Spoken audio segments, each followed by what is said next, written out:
Hi friends, welcome back to my channel. ಎಲ್ಲರೂ ಹೇಗಿದ್ದೀರಾ? ನಾನು ತುಂಬ ಚೆನ್ನಾಗಿದ್ದೀನಿ, ನೀವು ಕೂಡ ಚೆನ್ನಾಗಿದ್ದೀರಾ ಅಂತ ಭಾವಿಸ್ತಾ ಈ ವಿಡಿಯೋನ ಕಂಟಿನ್ಯೂ ಮಾಡೋಣ. ಇವತ್ತು ಅವಲಕ್ಕಿ ಮಾಡ್ತಾಯಿದ್ದೀನಿ. ಅವಲಕ್ಕಿ ಹೇಗೆ ಮಾಡೋಣ ಅಂತ ನೋಡ್ಕೊಳ್ಳೋಣ. ಒಂದು ಪ್ಯಾನ್ ಇಟ್ಕೊಂಡು ಪ್ಯಾನ್ ಬಿಸಿ ಆಗ್ತಿದ್ದಂಗೆ ಸ್ವಲ್ಪ ಎಣ್ಣೆ ಹಾಕ್ಕೊಂಡಿದ್ದೀನಿ. ಎಣ್ಣೆ ಬಿಸಿ ಆಗ್ತಿದ್ದಂಗೆ ಸ್ವಲ್ಪ ಸಾಸಿವೆ ಹಾಕ್ಕೊಬೇಕು. ಯಾರೆಲ್ಲ ನನ್ನ ಚಾನಲ್ನ ಸಬ್ಸ್ಕ್ರೈಬ್ ಮಾಡ್ಕೊಂಡಿಲ್ಲ ಪ್ಲೀಸ್ ಸಬ್ಸ್ಕ್ರೈಬ್ ಮಾಡ್ಕೊಳ್ಳಿ. ಇಲ್ಲಿ ಸಾಸಿವೆ ಚಿಟಪಟ ಅಂತಿದ್ದಂಗೆ ನಾನು ಕಡಲೆಬೀಜ, ಉದ್ದಿನಬೇಳೆ, ಕಡಲೆಬೇಳೆ, ಹೆಸರುಬೇಳೆ ಹಾಕ್ಕೊಂಡು ಸ್ವಲ್ಪ ಜೀರಿಗೆ ಹಾಕ್ಕೊಂಡಿದ್ದೀನಿ. ಇದೆಲ್ಲ ಸ್ವಲ್ಪ ಫ್ರೈ ಆಗಬೇಕು, ಗೋಲ್ಡನ್ ಕಲರ್ ಬರೋ ತನಕ ಫ್ರೈ ಮಾಡ್ಕೊಬೇಕಾಗುತ್ತೆ.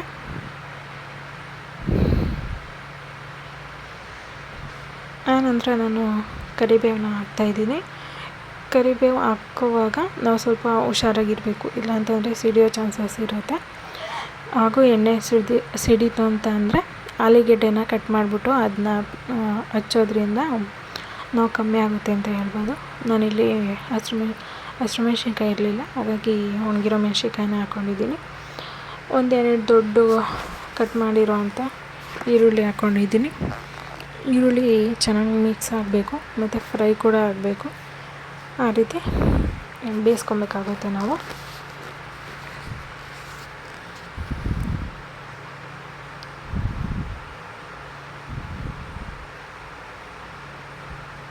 ನನ್ನ ವೀಡಿಯೋಸ್ ಏನಾದರೂ ನಿಮ್ಗೆ ಇಷ್ಟ ಆಯಿತು ಅಂತಂದರೆ ನಿಮ್ಮ ಫ್ಯಾಮಿಲಿ ಫ್ರೆಂಡ್ಸ್ಗೆಲ್ಲ ಶೇರ್ ಮಾಡಿ, ಅವ್ರು ಕೂಡ ವಾಚ್ ಮಾಡಲಿ. ಹಾಗೆ ನನ್ನ ಚಾನಲ್ನ ಸಬ್ಸ್ಕ್ರೈಬ್ ಮಾಡ್ಕೊಳ್ಳಿ, ಲೈಕ್ ಮಾಡಿ, ಶೇರ್ ಮಾಡಿ, ಕಮೆಂಟ್ ಮಾಡಿ. ಈ ವಿಡಿಯೋ ನಿಮಗೆ ಹೇಗೆ ಅನ್ನಿಸ್ತು ಅಂತ ನನಗೆ ಕಮೆಂಟ್ ಮೂಲಕ ತಿಳಿಸಿ, ಆಯಿತಾ? ಈಗ ಚೆನ್ನಾಗಿ ಮಿಕ್ಸ್ ಮಾಡಿದ್ದೀನಿ. ಇದನ್ನು ಸ್ವಲ್ಪ ಬೇಯಬೇಕಾಗುತ್ತೆ. ಇಲ್ಲಿ ನಾನು ಈಗ ಸಣ್ಣದಾಗಿರೋಂಥ 2 ಟೊಮೊಟೊ ತೊಗೊಂಡಿದ್ದೀನಿ, ಅದು ಕೂಡ ಹಾಕ್ತಾಯಿದ್ದೀನಿ.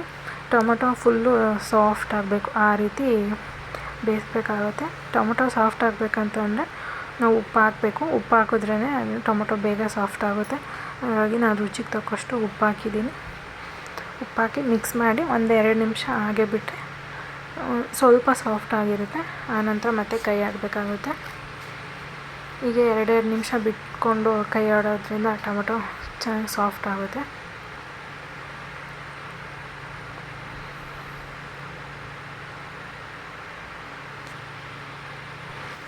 ಈಗ ಟೊಮೊಟೊ ಮತ್ತು ಈರುಳ್ಳಿ ಸಾಫ್ಟ್ ಆಗಿದೆ. ಈಗ ನಾವು ಅರಿಶಿನದ ಪುಡಿ ಹಾಕ್ಕೊತಾ ಇದ್ದೀವಿ.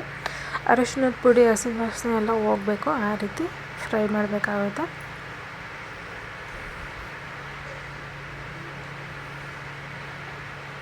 ಈ ಒಗ್ಗರಣೆಗೆ ನೀವು ಹಸಿಮೆಣ್ಸಿನ್ಕಾಯಿ ಹಾಕೊಂಡ್ರೆ ಚೆನ್ನಾಗಿರುತ್ತೆ. ಬಟ್ ಏನೇ ಅಂದರೆ ಗ್ಯಾಸ್ಟ್ರಿಕ್ ಹಸಿಮೆಣ್ಸಿನ್ಕಾಯಿ ತಿಂದರೆ, ಹಾಗಾಗಿ ನಾವು ಒಣಗಿರೋ ಮೆಣ್ಸಿನ್ಕಾಯಿನ ಯೂಸ್ ಮಾಡ್ತೀವಿ. ಇಲ್ಲಿ ಸ್ವಲ್ಪ ನಿಂಬೆಹಣ್ಣು ಹಿಂಡ್ಕೊಂಡಿದ್ದೀನಿ, ಅರ್ಧ ಹೋಳಷ್ಟು. ಅವಲಕ್ಕಿಗೆ ನಿಂಬೆಹಣ್ಣು ಹಾಕೋದ್ರಿಂದ ಟೇಸ್ಟಿಗೆ ಚೆನ್ನಾಗಿರುತ್ತೆ.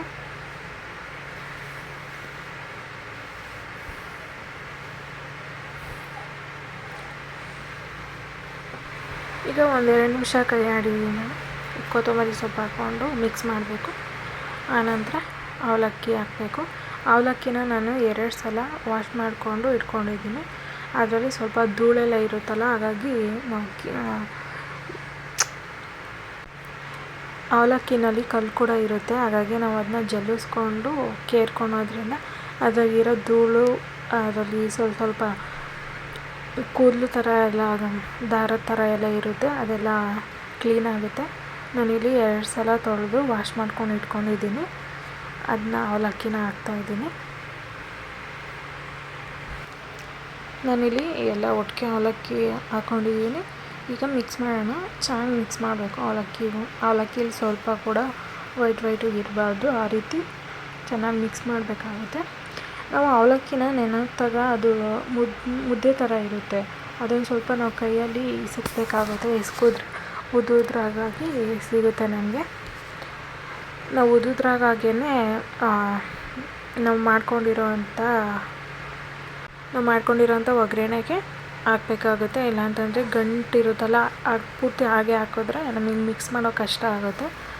ಆದ್ದರಿಂದ ಕೈಯಲ್ಲಿ ಪ್ರೆಸ್ ಮಾಡ್ತಾ ಹಾಕೋದ್ರಿಂದ ಅವಲಕ್ಕಿ ಚೆನ್ನಾಗಿ ಬರುತ್ತೆ. ಎಲ್ಲೂ ನಮಗೆ ಗಂಟು ಕೂಡ ಸಿಗೋಲ್ಲ, ಆ ರೀತಿ ಆಗುತ್ತೆ. ಈಗ ನಾನು ಚೆನ್ನಾಗಿ ಮಿಕ್ಸ್ ಮಾಡಾಗಿದೆ. ಇದು ಮಿಕ್ಸ್ ಮಾಡಬೇಕಾದ್ರೆ ನಾವು ಗ್ಯಾಸ್ನ ಲೋ ಫ್ಲೇಮಲ್ಲಿ ಇಟ್ಬಿಟ್ಟು ಮಿಕ್ಸ್ ಮಾಡಬೇಕಾಗುತ್ತೆ, ಇಲ್ಲಾಂತಂದರೆ ಕೆಳಗಡೆ ಎಲ್ಲ ಒತ್ತುತ್ತೆ. ಈಗ ಮಿಕ್ಸ್ ಮಾಡಾಗಿದೆ, ನಾವೊಂದು ತಟ್ಟೆಗೆ ಟ್ರಾನ್ಸ್ಫರ್ ಮಾಡ್ಕೊಳ್ಳೋಣ. ನೋಡಿ ಎಷ್ಟು ಚೆನ್ನಾಗಿ ಬಂದಿದೆ ಅಂತ. Thank you for watching. Take care. Bye.